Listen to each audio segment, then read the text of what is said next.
وصية إلى ولدي. لي ولد وحيد في 7 من عمره، لا أستطيع ولا حبي إياه وافتتاني به أن أتركه من بعدي غنيا، لأني فقير، وما أنا بآسف على ذلك ولا مبتئس، لأني أرجو بفضل الله وعونه ورحمته وإحسانه أن أترك له ثروة من العقل والأدب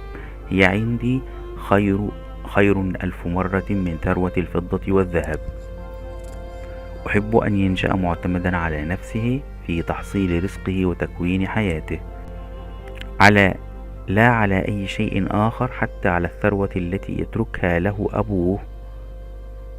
ومن نشأ هذا المنشأ وألف ألا يأكل إلا من الخبز الذي يصنعه بيده،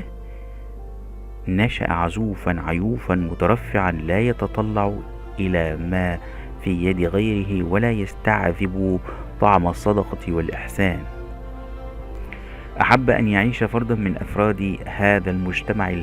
ويدخل المعترك في ميدان الحياة، يصارع العيش ويغالبه، يزاحم العاملين بمنكبيه ويفكر ويتروى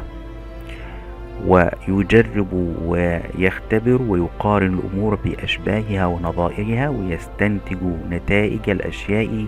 من مقدماتها، ويعثر مرة وينهض أخرى، ويخطئ حينا ويصيب أحيانا،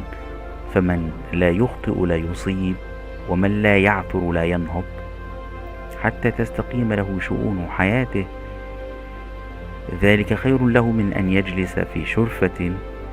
من شرف قصره مطلا على العاملين والمجاهدين،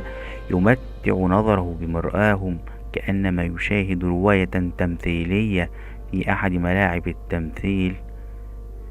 أحب أن يمر بجميع الطبقات ويخالط جميع الناس، ويذوق مرارة العيش، ويشاهد بعينيه بؤس البؤساء وشقاء الأشقياء، ويسمع بأذنيه أنات المتألمين وزفرات المتوجعين، ليشكر الله على نعمته إن كان خيرا منهم، ويشاركهم في همومهم وآلامهم إن كان حظه في الحياة مثل حظهم، لتنمو في نفسه عاطفة الرفق والرحمة، فيعطف على الفقير عطف الأخ على الأخ، ويرحم المسكين رحمة الحميم للحميم. الآن أستطيع أن أقضي للناشئ الفقير على الناشئ الغني قضاء لا مجاملة فيه ولا محاباة، ومن ذا الذي يجامل الفقراء ويحابيهم؟ وأن أقول للناشئ الفقير: صبرا يا بني وعزاء، فإنك لم تخلق إلا للعمل، فاعمل واجتهد، ولا تعتمد في حياتك إلا على نفسك، ولا تحصد غير الذي زرعته يدك، فإن لم تجد معلما فعلم نفسك، والزمن خير مؤدب ومهذب، إن ضاقت بك المدارس فادرس في مدرسة الكون، ففيها علوم الحياة بأجمعها. إن كنت ممن لا يعدون وظائف الحكومة ومناصبها وغنما عظيما كما يعدها القعدة العاجزون، فهو ذا فضاء الأرض أمامك، فامشي فيه وفتش عن قوتك كما تفتش عنه الطيور التي ليس لها مثل عقلك وقوتك، فإن الله لم يخلقك في هذا العالم ولم يبرزك إلى هذا الوجود لتموت فيه جوعا أو تهلك ظمأ.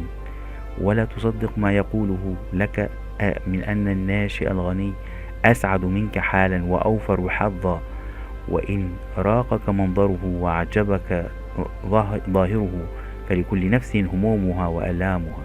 هموم الفقر على شدتها أقل هموم الحياة وأهونها،